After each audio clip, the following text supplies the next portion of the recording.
Welcome to the Mangrove Community, strengthening the community one branch at a time. For more information about the community or how to volunteer, please visit mangrovecommunity.org.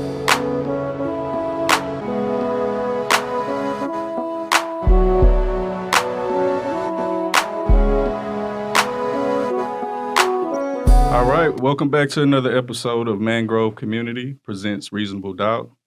And glad to be here for another day. I want to thank the good Lord. And we want to welcome our special guest today, Mr. Andre Fizer, running for State Rep District 126. How you doing? Man, I'm doing excellent. How about you? I'm doing well. Awesome. Thank you so much for coming Thanks for on. having me. Thank you for being here. So let's get to it. Tell us a little bit about yourself, where you're from, your background, things like that, career-wise. All right. Well, I'm a native Louisianian from Lafayette. Lafayette, okay. Been living in Houston the majority of my life. Right. Graduated from the North Forest School System in 1985. Go Brook. The Brook would do it to you, Forest Brook, Jaguar. There's a lot of people from that side of town watching, so you're going to get some things started. Forest Brook. And Forest Brook. Let me say it once more, Forest Brook. All right, now, Forest Brook. Right. Yeah, and I'm a life strategist, a teacher, pastor of Church of the Kairos Houston, Okay. which is really a multidimensional purpose development organization where we show people how to walk in the fullness of purpose and their individual visions and dreams, showing them how to create careers for themselves through their imagination.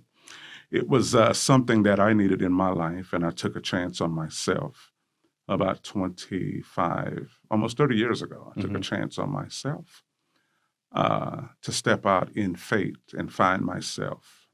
I didn't know that I could make money into myself, but I discovered a new reality in myself and a value in myself, and I started that company. I met Dr. Miles Monroe back in 1996. And then about 8 years later, he asked me to join his network, and I became a lead writer for his Kingdom magazine, which was one of the most thrilling times of my life because I really admired him. And for him to reach out to me and ask me to write for him was incredible because I felt that it validated my existence. And then I discovered that I needed to be free from the validation of Dr. Monroe to discover my own validation in myself. And I've been married for it'll be 28 years, March the 7th, to my wife, Bridget. I have 3 children, Benjamin, Lauren, and Zion. All of them are creatives in music and art and automotives and in technology. And I'm just thankful. And my wife also is a fashion designer and a professor at HCC downtown. Cool.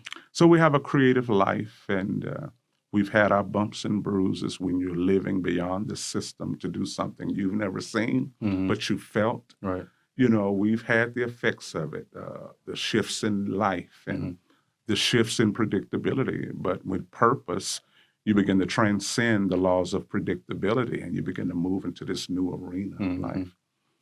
Also, for the past 5.5 months, I've been a dialysis patient. My kidneys failed 5.5 months ago in September the 10th, as a matter of fact.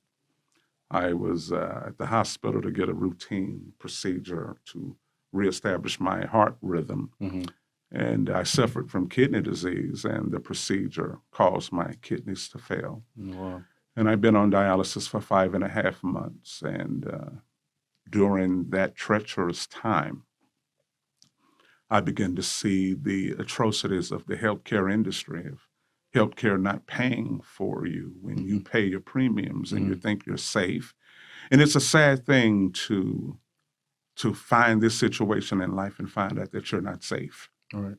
You know, you're a human being. You're paying premiums, and and you find out that the health care that you're paying for isn't helping you, and medication isn't being authorized. And as a result of that, I felt the resilience to get out of my chair and run for public office to see if I could bring some sort of transformational wisdom to governance. And I'm on the ballot right now, in the Democratic primary right now. That's amazing. So, thank you. You know, as far as your career goes, that struck a chord with me. So basically, what I'm hearing, you you make the unknown or the unseen a reality. You bring Oh, that yeah. out of people. Yeah, because you see it in your soul first. Right. It keeps you up at night. It keeps you up. It drives you. And if you're not careful, it'll make you misspend. It'll make you agitated. Yep. You can find yourself in a tolerable place, and when you have a vision in your heart, it will become agitating to you, and it'll make you emotional. Yes. People will begin to talk to you, thinking you're arrogant, or what's wrong with you? Why are you so emotional? Why are you so unstable? When you really are unstable, but it's your soul telling you you were not born to thrive in this place right here. Mm-hmm. And so many times we're trying to make sense with predictability, and that's why we fail. We are still thinking about our survival. We're trying to think how to pay the bills, not knowing that every bill you make from purpose is wealth. If this bill is established from your destiny, that's wealth. If you spend all of your money to pay the bills that your purpose produced, you are in a good place. But poverty is when you pay for something you hate, and you work 80 hours to pay for something you despise. So I try to show people how to discover wealth, not just a lot, but satisfaction and fulfillment. Gotcha. And I can definitely relate to that. Season 2, I started off talking about purpose, and I try to end every one with, telling our listeners and our viewers to find your purpose. Because one thing I've come to find out in life is that, like, it's just like you say, man, it's that thing that's burning inside, and you want to do it, but you don't know how, or you may have self-doubt or whatever. And like you say, for me, it actually drove me to be depressed for quite a while until I finally decided, you know what, I have to get up, I have to step out, and I have to do it. And we sit here today. This is a product of one of those. I love it. Those passions that were burning inside to get I out love it. and not only let be a voice for the community, but allow people to come in and speak about how they would like to represent the community. So I definitely love it. Definitely can relate to where you're coming from, man. So Appreciate it. again, as we say every episode, step out on faith and pursue your passion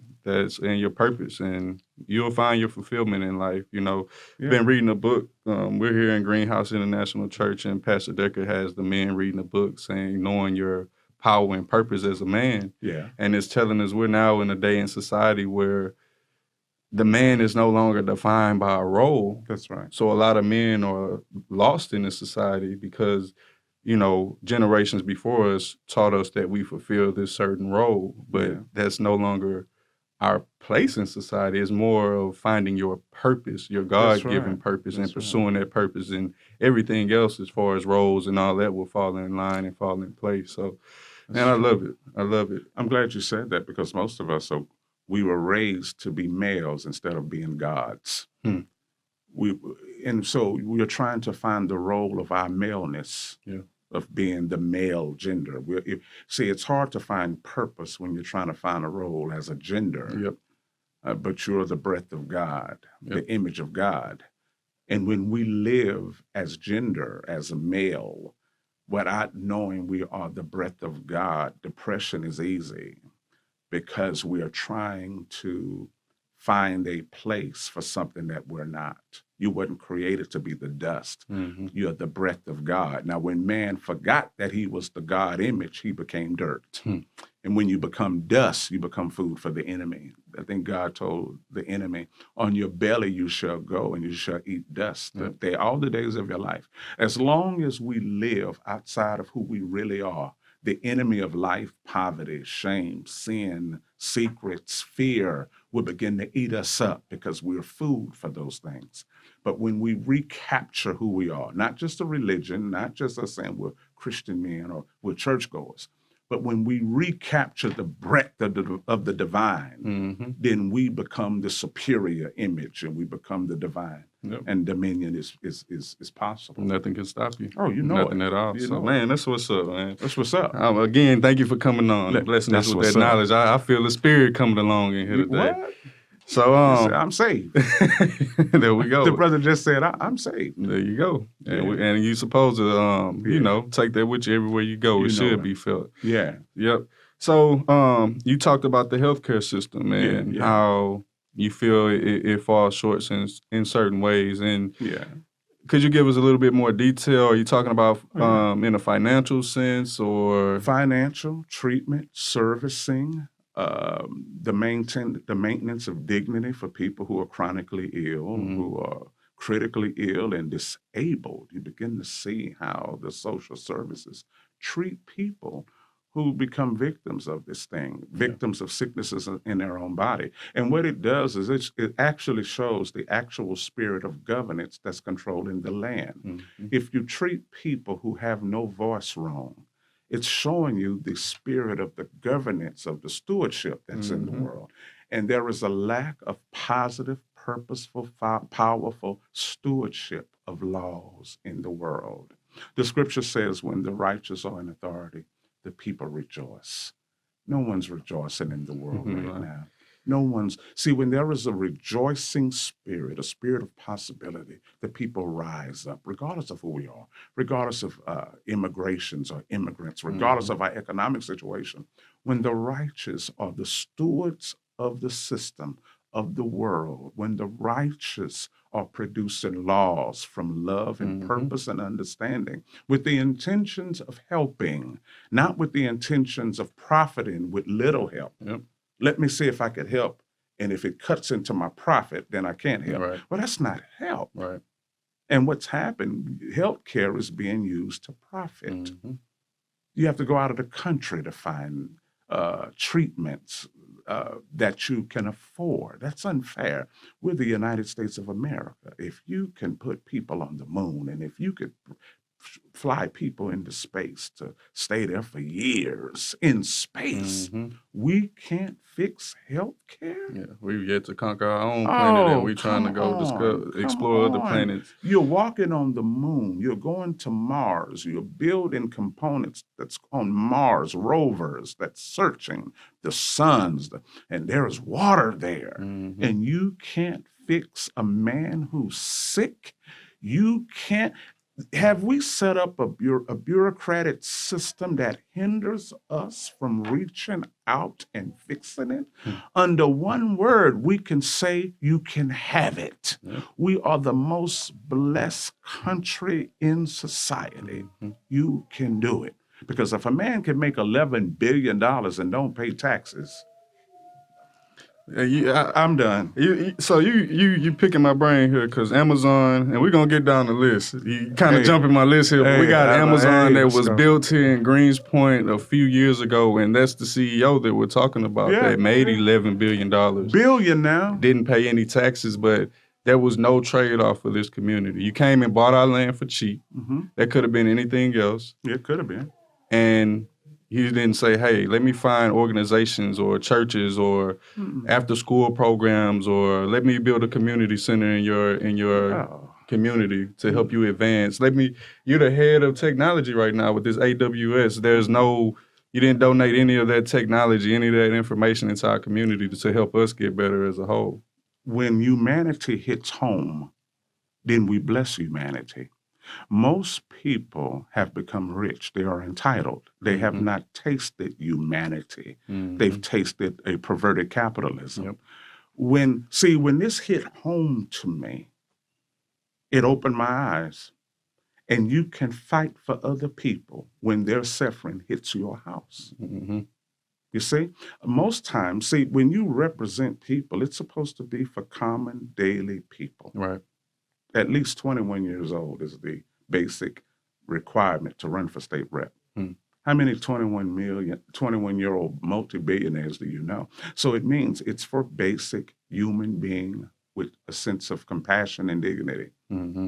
But what's happened now, we've turned our government into a place for lawyers, city planners, businessmen, attorneys. And because we've established a government where attorneys go for power, then attorneys don't feel the human suffering of healthcare. Community center? Come on. Community center? We could get to the church. Church? Country clubs, highways, infrastructure, kickbacks from infrastructure. And then we create this facade of policy that we can lie behind to say, we shouldn't be flooded anymore. All the billions we've raised for for floods and Mhm. Harvey that's been misappropriated or mispocketed. Yeah.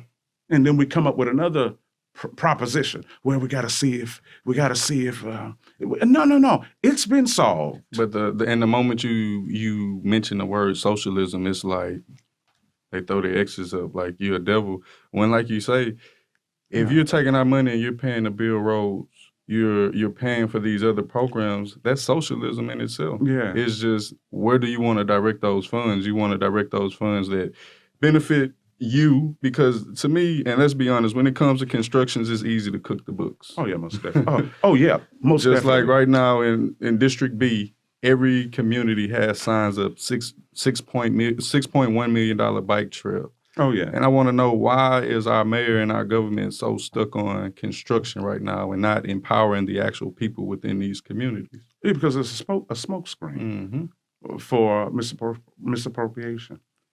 But the thing is, a lot of people don't understand, when you're dealing with the kingdom, there's this word called the commonwealth. Are you familiar with the commonwealth? Means when the king is blessed, The people are blessed. Give me five, man. Give me five. I sent a check to you, but don't cash it. Oh, I man. sent it to the house. I want you to return it. Nah, I'm going to need to cash Don't that. cash it. Don't cash it, brother. Don't cash it. I need to bless it's the a next term. person That's a with it. term if you cash it. Listen, it's called a commonwealth. Commonwealth means the blessing flows from top to bottom. Right. Everyone receives. But when we don't understand the commonwealth, then we call it socialism or giving everything away and stuff like that. No, we're a kingdom-conscious people. Now, our society isn't that way anymore. Right. And what we're trying to do is bring that spirit of governance back to back to the government right now, where the people feel the power of the policies, where they feel the power of being cared for. Well, the people finally understand what a state rep is. Right. They understand the legitimacy and the validity of a state rep, because that state rep has validated their humanity. How many diplomats, well, I'm not going to say diplomats because a diplomat would do it. How many politicians have validated your humanity? Have they validated your human beingness? No, they haven't. Not any I can think of, not in this time. So when you become a diplomat, however, a statesman, not just a person with a government job, you begin to validate the purposes of humanity. And that consciousness and that vibration that comes with that belief and that authentic truth will begin to expand the economy. It'll build the schools. It'll fix healthcare. It'll help the immigration situation. It'll help people in the lineup of their sexual orientation and their sexual responsibilities. And we won't have to be discussing abortion and taxes and schools and healthcare and this and climate. Every year, every election, we discuss the same trending topics.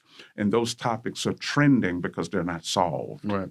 So what would you do? Let's talk about healthcare. What type of bills or would you introduce or push to get passed on the state level that can help healthcare? Instant authorization, especially when it comes to medical services and medications. Most insurance companies don't authorize much needed life-saving medications in a timely fashion. When a person has been diagnosed critically ill, end-stage kidney disease, cancer, everything needs to be yes, then. Right. When it's time for treatment, you would think it's common sense now. Right. You would think it's common sense. Healthcare is about saving lives. I thought so. Instant authorization on medical services.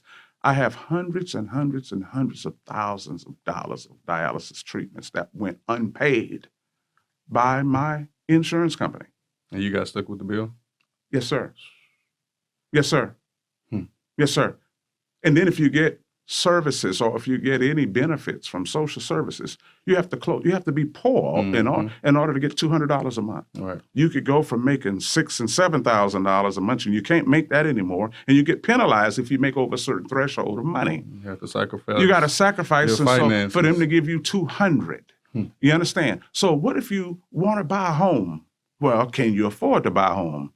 That's why most people lie on applications now. See, just to get help, authentic help, you have to go against your dignity. You have to hide stuff. Oh, I don't have nothing. Yep.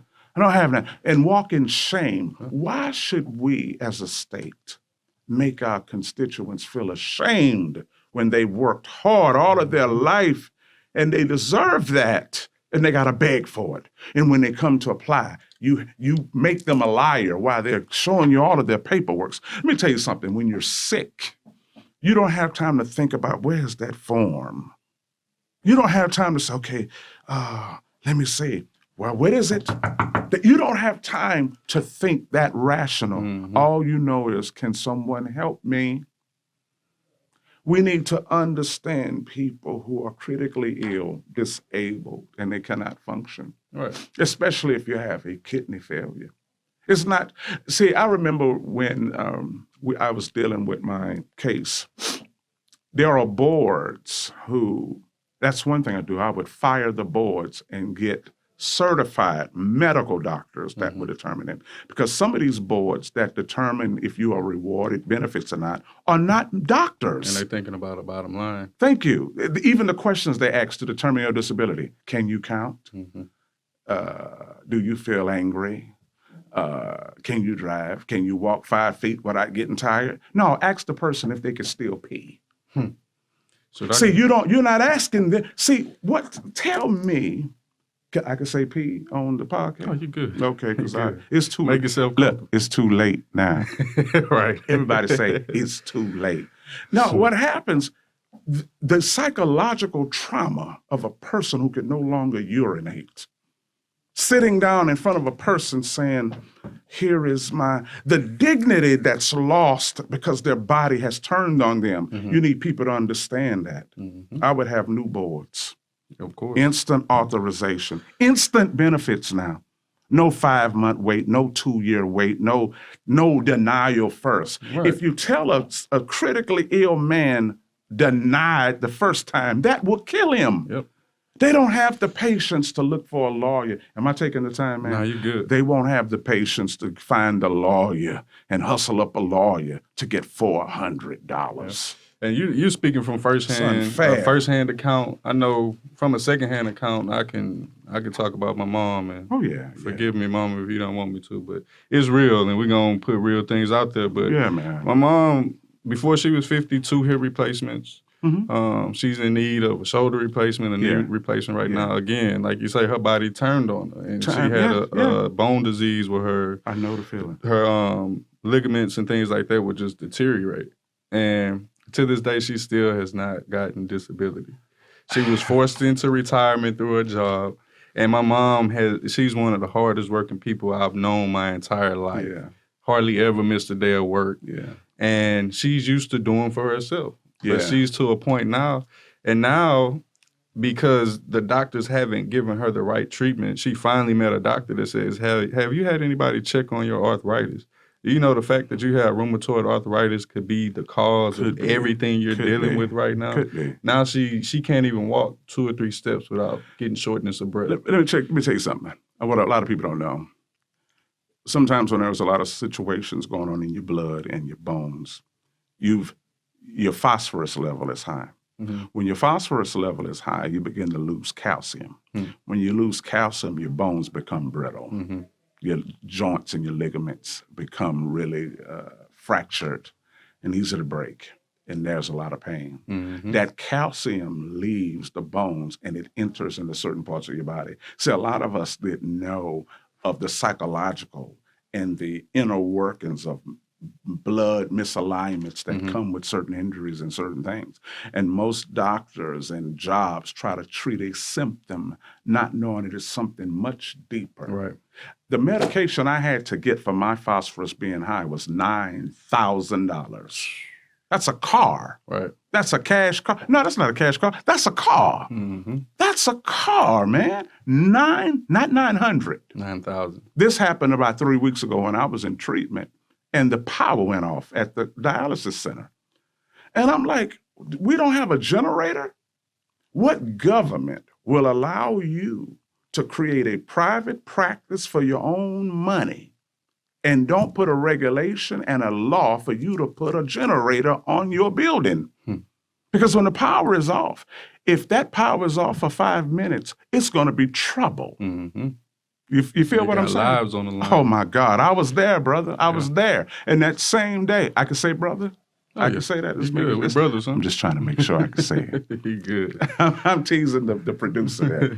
No, I'm serious. And right after that, they gave me a prescription because my phosphorus was high. My phosphorus was high. And it was dangerously high. And they said, Mr. Pfizer, you'll start losing calcium, and that calcium is going somewhere. It could go in your heart. It could go in your blood. It could be bad. Wow. Medicine was $9,000. So then that's the next thing, regulations on these pharmaceutical companies Of course, that's of making course. money hand over fist. Common sense legislation. Legislation is easy if you follow your heart. Yeah. Yeah. If you know you have the power to make things possible, legislation is easy. But when you're trying to hide profit and steal in the name of people, legislation is going to be slow. Yep. And then you're able to throw money at everything, and you wonder why other people who don't have that same luxury, Oh, yeah. they don't have that. They can't throw money at everything. That's right. They need the premium that they've been paying all their life and never cashed in on, and finally you want to cash in, and they want to sell you short. Oh, yeah. So, Oh, wow. and what about criminal justice reform? Where's your stance on that? Do you feel we're in a good place with it now in Houston? You know, it's in a tolerable place, but I'm going to tell you something. I'm going to tell you, and I could be naive, but this is how I think. Instead of trying to work on sentences that's cordial, I had thought of a life reform bill. We need to mentor our people, not to see if they could live in the same equal footing of failures as other cultures and get the same sentence. How do we show our people to live greater than failure? Not how to beat the system. If you got a little weed on you, you get 2 weeks or pay a fine. Can we show them how to rise above the use of it? Mm-hmm. So many times we're trying to make laws to cater to the minimal human practices of our lives. Mm-hmm. But what if we took our influence to raise the consciousness of our people, especially our young African-American people? So you take more of a restorative justice approach. Oh, you better know it. You better know it, because I feel we're better than that. Yeah. Where you ask them why. Huh? Where you ask them why. Yeah. Why did you do it? Yeah. And when you ask that question and people get to opening up about why, that's when you're able to find real solutions. That's the core. See, we're trying to most of us don't believe we could fix the core of the problem. Mm-hmm. So we try to minimize the consequence of the problem. So we call it reform. But it's not reform if you haven't uprooted the problem that could bring debt to our people or a continual vicious cycle. They may not be going to jail, but they're creating a bad cycle in their generation and in their family. And because they feel the consequences are light, then it perpetuates the problem. I'm out the next day. You're right. So they feel even more inclined to do the things that they do. Yeah. And like I told folks, I was with the Houston Chronicle, and I said, I would be open for legalizing marijuana for medicinal purposes. Mm-hmm. And my opponent said, I would just legalize it and regulate it for the money. I said, but you got to understand something. You're not an African-American man. And even if we make marijuana legal and we start smoking it, and then they taking drug tests at the job, we getting fired off illegal weed. Right. Because a man that's smoking weed ain't gonna smoke a little bit. I mean, just a little bit. No, he's smoking that thing. It's legal now. It's legal. Like They're gonna celebrate. You gonna celebrate? Pookie and them coming over. We got food going, barbecue going. We thanking Jesus and everything like that. And he's gonna lose his job. So we're not there. Either we're trying to create an invisible prison pipeline or something by legalizing a vice that destroys our culture, because every culture is treated differently with things. Right. We don't have life and human equity yet. We're trying to fight for equality, but we don't have equity yet. You know what I'm saying? We got to have a stake in the game, not the bones that's left behind. All right, be careful, be careful. So with that being said, what about second chances and where we stand with that? Do you feel Houston is tolerable with second chances? I'm for forgiveness, but if you have the wrong people providing that, without the right counseling and mentoring and development, man, we're creating a perpetual problem. I believe in forgiveness. God has given us so many chances. Oh, yeah. But God don't just give us chances. God is a transformative power. Right. He's a transformative power. He's not a cordial power. And I believe if we have kingdom-minded attorneys and lawyers that can develop a system of mentoring and reformation, those things would be positive. Right. So Not not only just- just letting the person out and letting them To save decide for money. themselves if Yeah. they want to make us. We saved the change. taxpayers $50 million, Yeah. Yeah, but they destroying $100 million of property. Yeah. And so it's equipping them with the tools to change their mind. Give me 5. You ought to run for state rep, man. Hey, I ought to never run know, for man. president, and Hey. you ought to be my VP. hey, Pfizer award ticket. let's do it. Let's go on and do it. Cool. With that being said, there's been a lack of legislation in the state of Texas when it comes to running for office, who's eligible, who's not eligible, if you have a felony on your record, and resulting disabilities. That's the language that's hanging up the whole District B right now, to where we still don't have our chosen representative. Oh yeah. If in state offices, how would you tackle something like this, or would you even care about it? I don't know. I have to look further into that, but I know the situation that you're talking about in District B. I haven't spent a lot of time looking at that. You just see the situation, who could be on the ballot, who's on the ballot. There's this person who's on there who obviously had a felony from something, but obviously the community adores that person. Yes. Oh, wow. So I don't know how they would weigh that in. I think she's back on now, I believe, is it? Well, What did they do with that race? Just last week, it was back on Okay. momentarily. The special election is still at this point scheduled to be held on May 2nd Okay. between Tarsha Jackson and Cynthia Bailey. Yeah. But just last week, the third place candidate Jefferson Yeah. has filed another appeal. So that can prolong the election even further. Yeah, but I see the deal. I see why. I guess Renee really wants to be in this, Mhm. and she feels cheated out of this somewhat. But But I haven't gave. I don't see now from my point of view, Yeah. and I've interviewed a lot of these candidates, Yeah. and they've said it themselves from day one. It's been known that she had a felony, that she was running with a felony. So why decide Now, to challenge it once you see you haven't won? yeah, Because that's it's where prolonging you're the system. that's where you're hurting the voters and the Yeah. constituents who have voted. If you known this, you should have challenged it from the beginning. beginning. It could have been settled by now. It probably Yeah. could have been settled, by the time the general election came around Yeah. last November, and we'll have our elected official right Yeah. now in District B. It's over 200,000 people that's left in limbo right now. Now you see, And state rep Jerry Davis. Shoot. Let me take that back. No, Jerry Davis running for state running rep. for state rep. And Richard Bonton, we need to speak with you. But anyway, Oh, okay, yeah, get Bonton. he's running for state rep. Yeah, but- so yeah. Jerry Davis, I feel he can care less about what's going on in District B right now. Even though he's still holding that seat, Yeah. it's still not much being done. We still have streets in Greenspoint that don't have street lights, and children in the in the winter months, they're forced to walk home in the complete dark. And we know what's going on in our communities. You have the northeast side of Houston, they still having trouble getting their trash picked up. They're being used as dump sites. And Yeah.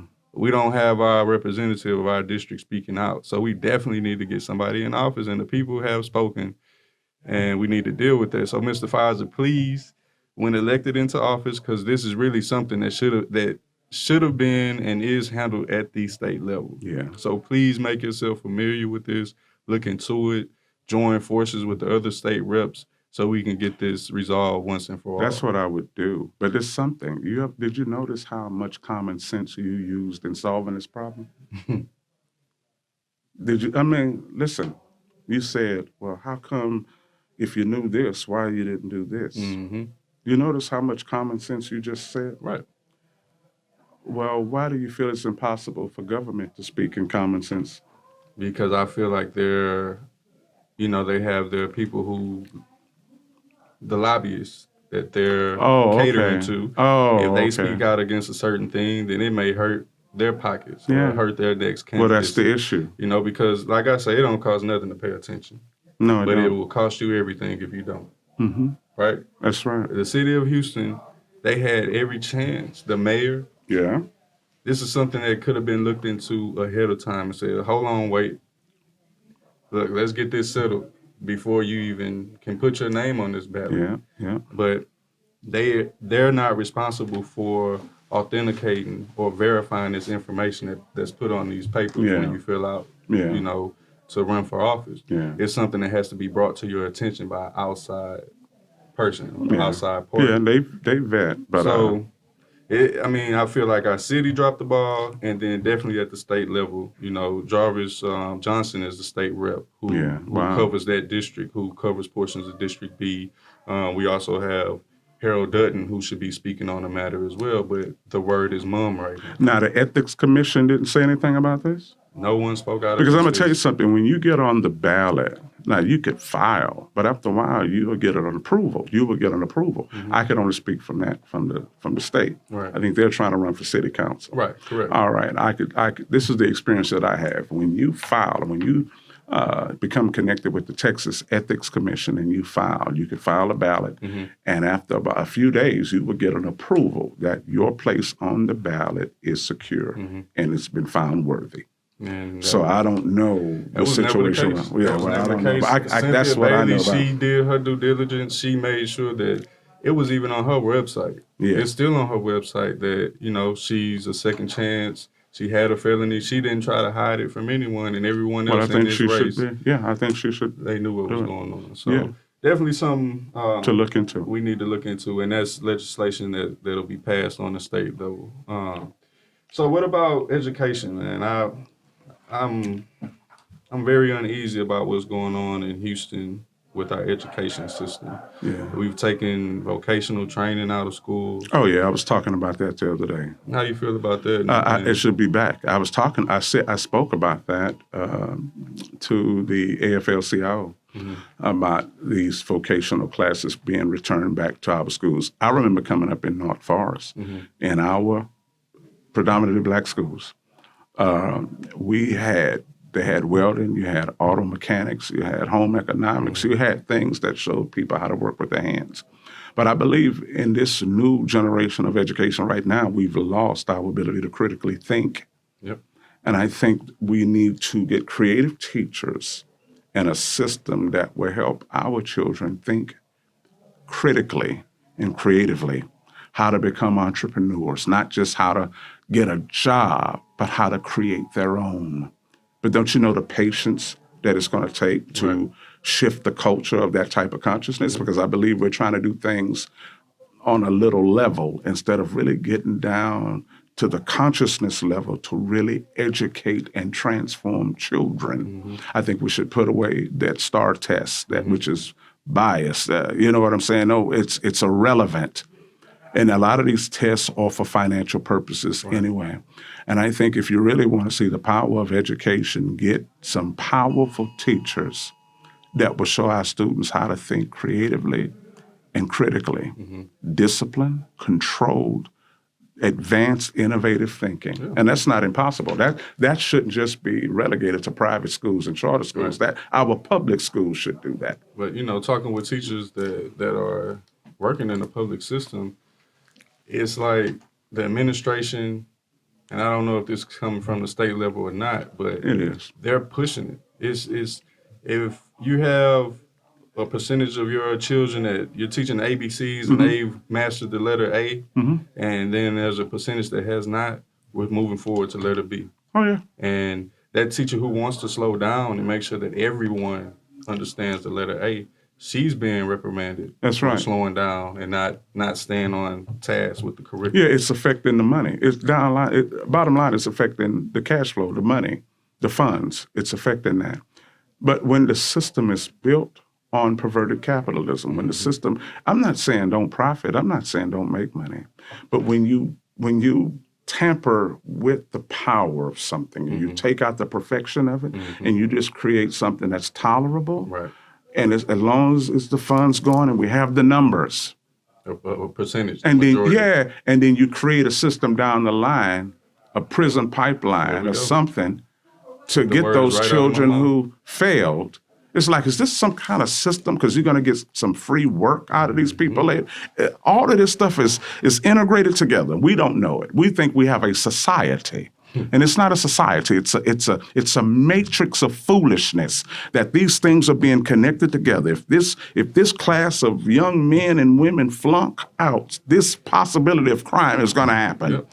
And then they're going to go here. And then this system here with the prisons is connected to the corporations, and there's profit and stock in that. And so it keeps it perpetuating. You see what I'm saying? All right, man. So what will Mr. Pfizer do as state rep to stop or slow down that system until everyone can catch up and get on board? I would look for representatives who've tried to come up with a plan to fix this before.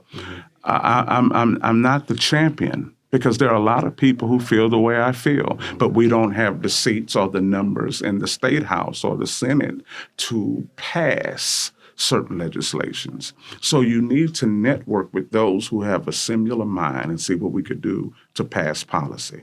If we can't pass policy, let's get back in the community, get with our constituents, and let's have life reform. Let's rebuild our community from the private sector. Let's use the interfaith situations like this church here, let's put funds and grants and benefits into places like this that will restore the community. I'm gonna tell you something. The real state representatives are the advocates in our communities that's doing these things, who's feeding people and helping them and training them without policy. Right.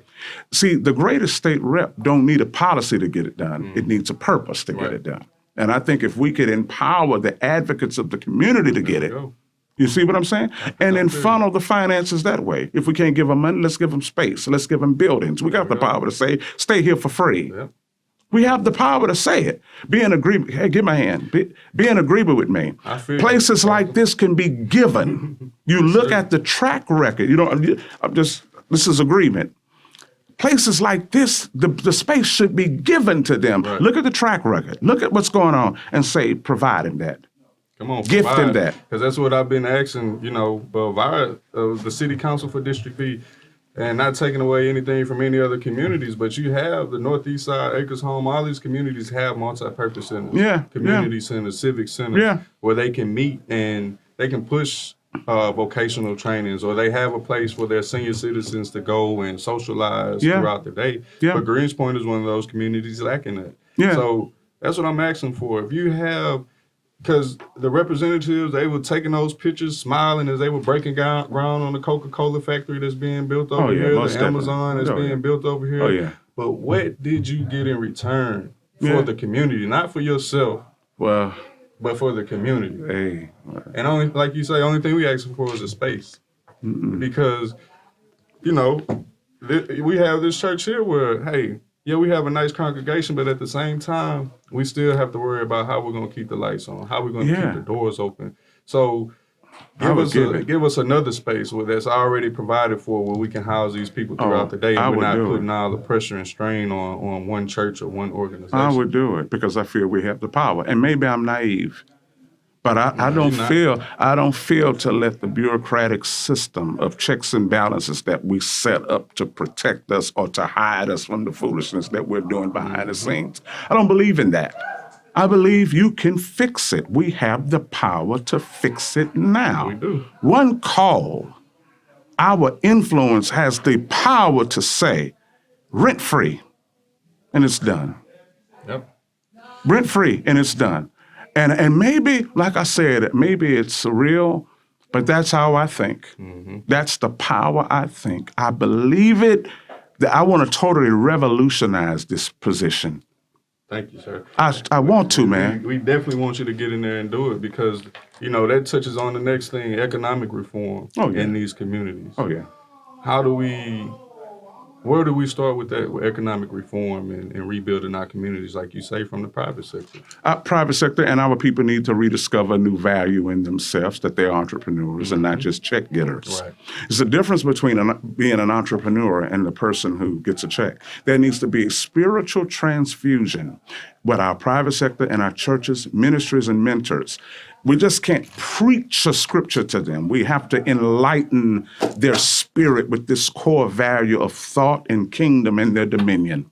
And then we have to hold them accountable to a discipline that will show them how to create their own feeling and how to create something that they could never be fired from. Economic empowerment is not how many jobs you can get and be fired from when the season shifts. Economic empowerment is how many businesses can you create and you don't get fired from it. There you go. So it needs to be a revolutionary perspective of economy and purpose in business. Well, this just don't sound like religion I'm talking about, a philosophy, but it sounds real. Right. It's real. We have drones now. We have phones we can talk to now. We have technology now. You don't even need a camera. You can use your phone now. You understand? You don't need Shout out to Trey, the producer. you don't even need that. So if we could take that Apple mind, that Samsung brain, and begin to teach children and adults how to find that value in themselves, they will begin to create their own currency. There we go. And then hold them accountable to the discipline not to lose it. There we go. Because you can lose a job. You can't lose your destiny. There we go. And with that being said, I want to shout out Pastor E.A. Deckard of Greenhouse International Church, because that's exactly what's going on here with the Greater Economic Development Program. Oh, yeah. And he's putting together, he's partnering with Capital One, and they're teaching the congregation, focus on ages 13 through 30. Awesome. But if you have the mindset, come on. We're not turning anybody away. And what we're doing is educating our youth on entrepreneurship, on financial literacy, on budgeting, saving, and then the role that Mangrove is going to play in this whole thing. We're looking to bring in the actual funding to help these youngsters get these businesses off the ground. Oh, yeah. To help you write a business plan, teach you how to write a business plan, a business proposal. I'm glad. And that's what we're doing here. And any other churches or organizations that are doing the same thing, it's up to us to come together and make this thing just that much stronger. Yeah. And then when we get somebody like Mr. Pfizer into office, You that know can it. actually funnel the funding our way. Or You better know it.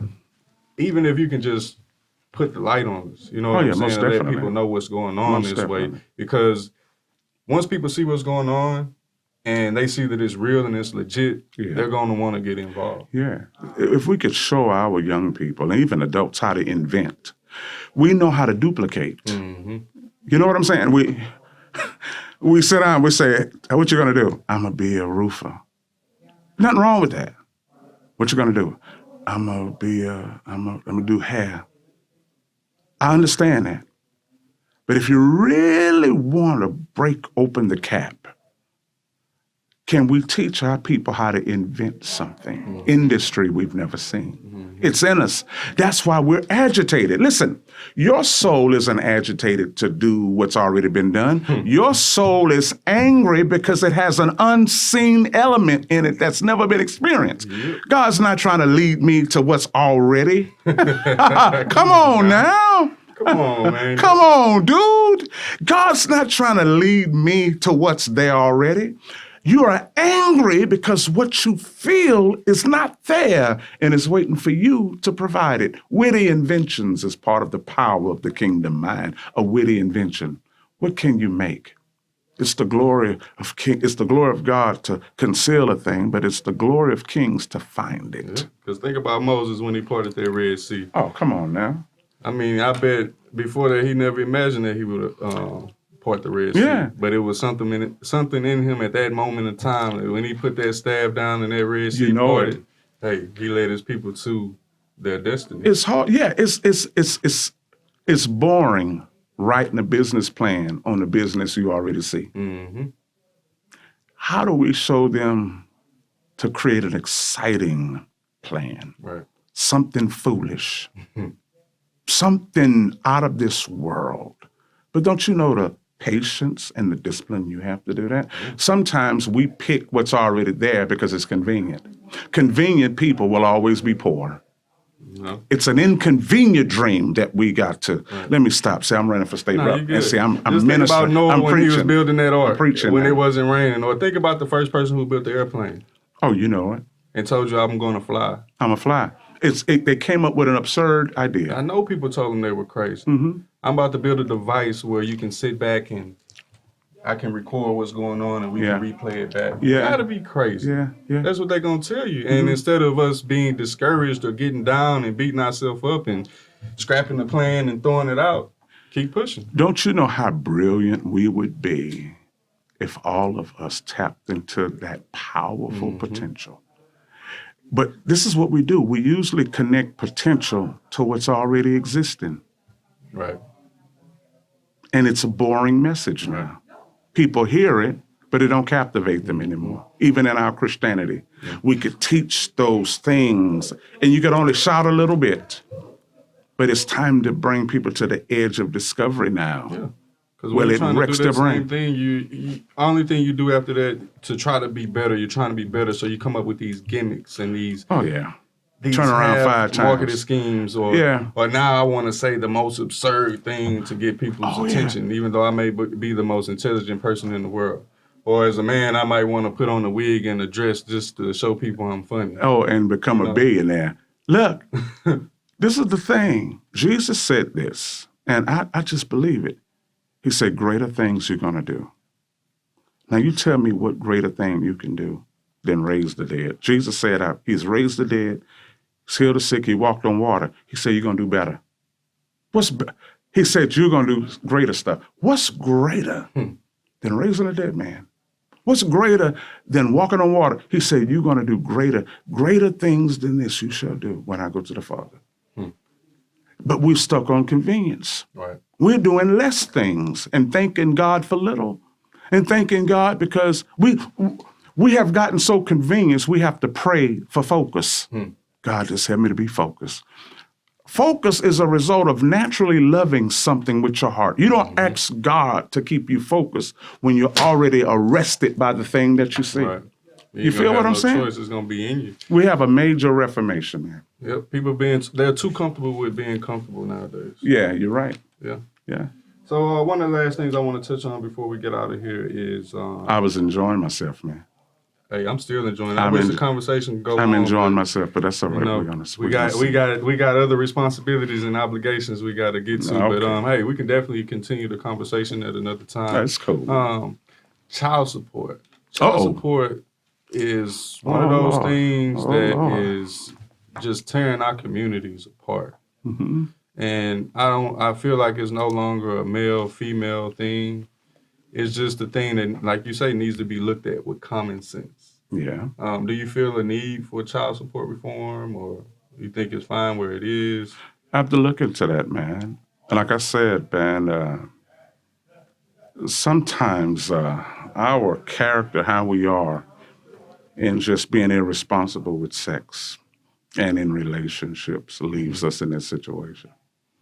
I haven't even looked at the support, but I see the situations that men have gone through. I know a person who recently completed that situation, and I could see how it could be used. I have to look into that. I don't want to make up any principles on that, but I haven't looked into that. I look into the people involved though, and I've seen a lot of foolishness with that. And that's more what I'm speaking from, that standpoint of the government, the legislature behind it. Because at the end of the day, you know, we pray relationships work out. We all get into it. I'm hoping it works out. Yeah, some of us are irresponsible and things like that, but I've seen great people fall victim to it, and, you know, they wanted to be there for the long run, but it just didn't happen that way. But as a result of it, the man is continually being suffering behind it. Yes, and well, it's one thing about it. I'm gonna say this. I'm sorry, I'm breaking through. You could legislate an action. Sometimes you can't legislate an intent. You can't legislate a woman scorned. Some women know how to use the law to spite a person, even though a husband or a father wants to be with the kids. And sometimes they know how to spite the man by making him suffer through pain, by saying you don't want to be there for your kids. So they rob the man of things while they're misappropriating funds when they could show some leniency. But it's hard to legislate the scorn of a woman who can pay a lawyer, who could fix the system to work on her behalf, especially when that legislation was produced from the scorn that she has for the man. And sometimes we don't know what happened in these relationships for the woman to scorn him like that, to go after him. Because there are some peaceful instances of a person who say, a woman who could say, I'm not going to rob him. He does what he can and this and that. That's people who have reconcilable differences and they have an understanding. But most people, especially depending on the nature of the hurt, the nature of the distrust, the nature of the situation, some women know how to use that system to fight the person who hurt them through the children. And the children find themselves still suffering because they get money, but the woman is dictating the visitation and how long and establishing unnecessary boundaries. Yeah. That's what happens when you have a law without consciousness. If you set a child support law without consciousness of intent and understanding, right. If you're just following the letter of the law, then good lawyers would take the scorn of a woman and say, I'm going to get you as much as I could get you. And she's like, go ahead and do it. Yeah. And she'll win. Yeah, but even though the man has a child every other weekend, once a week, takes them for the summer, and, all of that's calculated into those, that payment, how much you're paying for lights and this, that, and that. Yeah. But if you have a woman that's taking 50% of a man's check, and she's spending 50% of that on herself, her bills and things like that. But when the man has a child, he's not being recouped for the lights and food and all of that. That's how the system's been made. So you have to look at it. Sometimes government don't have room for common sense, and so that's up to the judges. That's up to the judiciary. Really not up to the state rep. It's really up to the judiciary, family court. How would they handle those things, and what parameters would they set from family court, right. And then when you look at it, the officials or the government, they're profiting off of this too, because there are fees that's being paid. Oh yeah, astronomical. And things like that. So who's to say that we're not forcing people into this situation just so we can continue to benefit, when it's not benefiting either the parents or the child? But that's why it's hard to legislate intent, is we legislate action and outcome. See, you could set a law to say don't kill. God's already set that law, don't kill. We still kill. So we have to legislate consequence. So it's hard to legislate the value system of a consciousness. You have to legislate the repercussions of a thing. How do we regulate the repercussion? So this is a deep thing. It's a really deep thing to fix, and I think that's between the people and the judiciary. How do they set the standard for that? That's a great question. I appreciate it. Man, well, again, appreciate you for coming on, man. It was really a pleasure speaking with you. Oh man, I enjoyed it. And picking your brain, man. You had some very insightful things to say. I appreciate it. I hope that the viewers and listeners were able to take some things from it. And hey, if you feel like this is your guy, let the people know what area does District 126 Northwest Harris County, Champions, Spring, Grant Road, parts of Jersey Village, Champions, Willowbrook area. Northwest Harris County there. Okay. But hey, if you feel this is your guy, I hope so. We're still in the early voting season, so hey, get to the polls, man. 7 to 7. Oh yeah. We have until the 28th of February. And then we have the primaries on March 3rd. So please get out and vote. I vote. You know the movement. Everybody needs to get on board. And we need to elect people who really think these things through. And appreciate it. Have a mind like ours and want to support the community and empower the community. I appreciate that. Thank you. Yes, sir. Thank you so much. All right, man. It was good seeing you. Hey, and like always, find your purpose. Step out on faith. Hey, and we can make a better tomorrow for all of us. Yes, sir. Everybody be blessed. Have a good one. Until next time. Peace.